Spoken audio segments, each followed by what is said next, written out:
Good afternoon, everyone. You've seen the statistics. 97% of the hospitalizations in the country for COVID are unvaccinated people. It never occurred to me after 3 highly effective vaccines were developed in under a year that we'd have difficulty getting Americans to take the shots. But that's obviously where we are. I want to underscore in the strongest possible manner I can, and I say this with some authority, as you all know, as a result of being a polio victim myself and being very aware that it took 7 decades to come up with 2 effective polio vaccines. This was done in under 1 year. These shots need to get in everybody's arm as rapidly as possible, or we're going to be back in a situation in the fall that we don't yearn for, that we went through last year.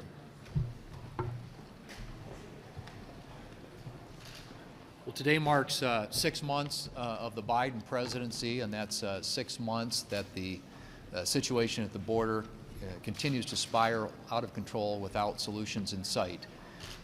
If you look at the data itself, 188,000 people were encountered at the border last month. That's the highest number literally in 20 years.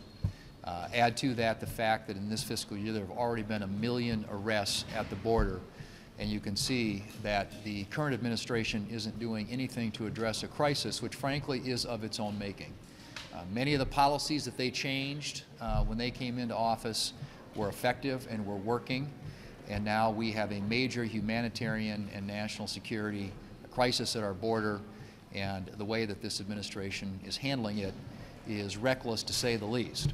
And speaking of reckless, you look at the economic data these days, inflation is spiraling out of control, continues to hit highs that we haven't seen in a really long time, which drives up the cost for lower and middle-income Americans the most, whether it's a stop at the grocery store or the gas station or the hardware store. It goes on and on.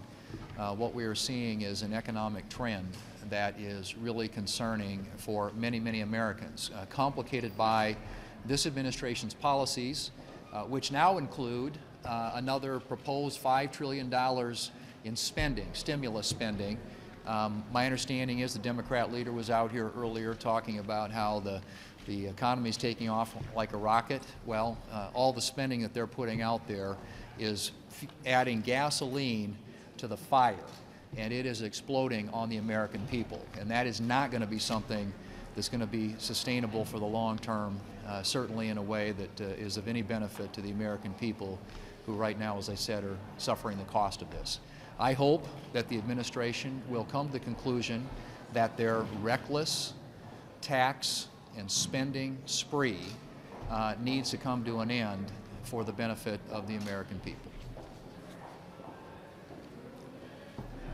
The Democrats seem to be determined to bankrupt America. This spending spree, it's a reckless tax and spending spree. It really does seem to be Bernie's effort to socialism. It's his manifesto. It is the ultimate liberal wish list.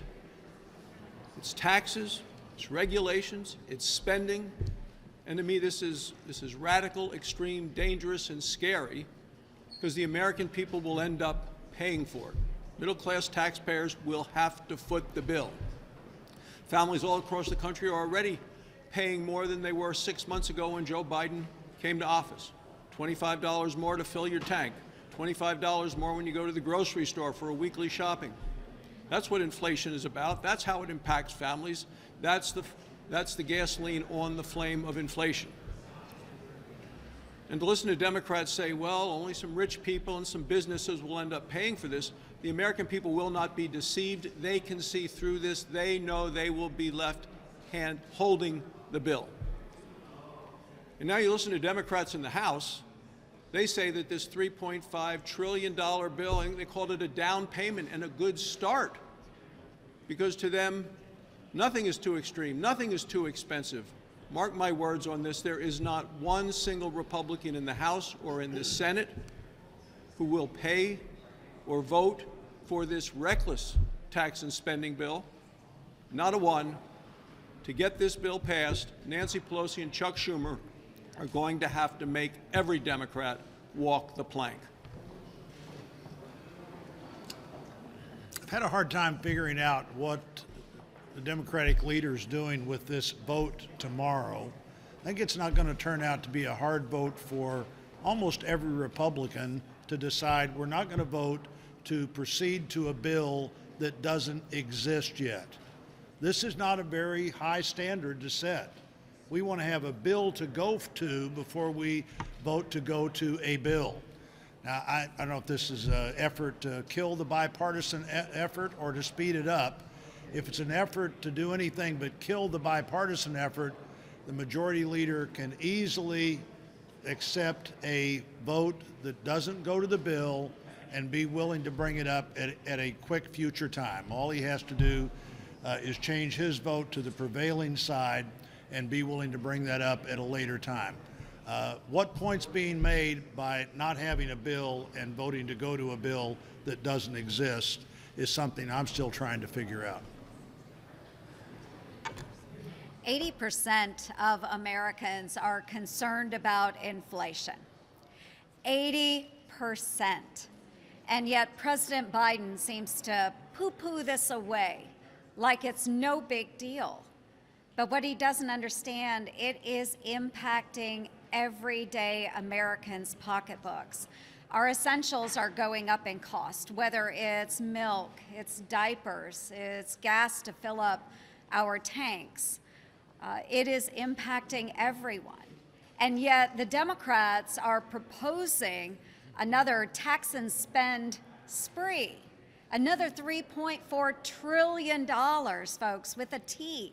Trillion. When did it become acceptable for us to start tossing around things like trillions of dollars? Okay, the American people are concerned, President Biden and Democrats. They are concerned, and yet their concern is falling on deaf ears. Again, every essential item that they need for their family is going up in cost right now, and we need to do something to address it. And that's by getting our economy up and going again. So again, $3.4 trillion for a fancy Democratic wish list, but it truly is taxing and spending in a spree that we have never seen in this country before. And who's going to pay for it? Our hardworking American taxpayers. It falls on their shoulders, folks. Make no bones about it. It is hardworking Americans that will be paying for their reckless spending.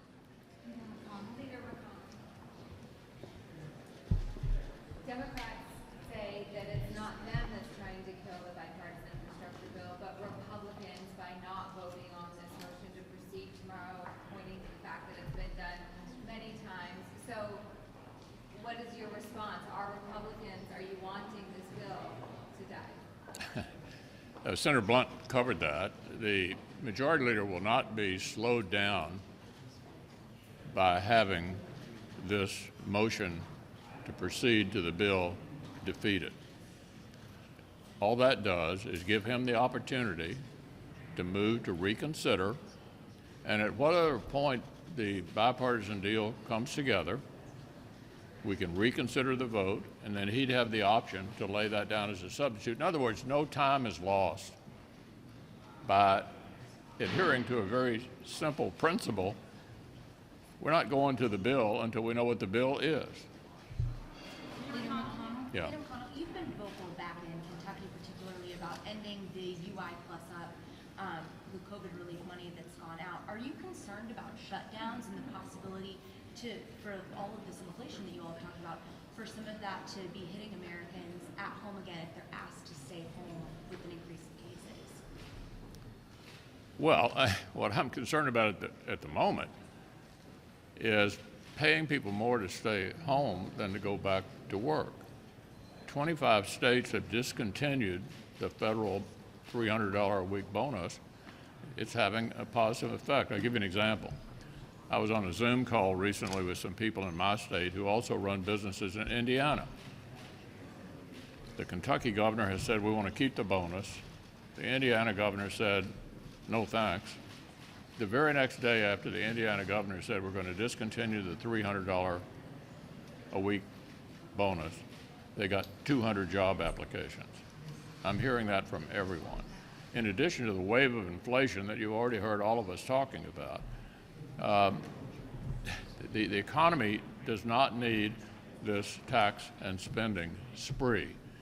It's lifting on its own as we come out of this. The way to defeat getting back into the position we were last year is to get vaccinated. This is not complicated.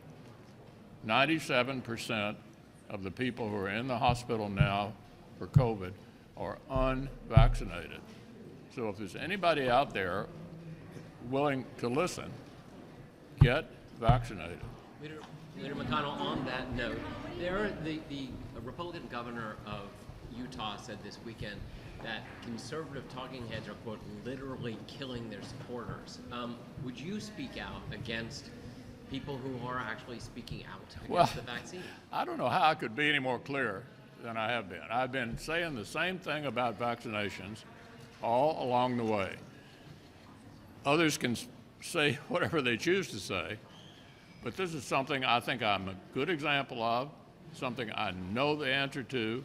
It is not at all unclear that the way to avoid getting back in the hospital is to get vaccinated. I want to encourage everybody to do that and to ignore all of these other voices that are giving demonstrably bad advice.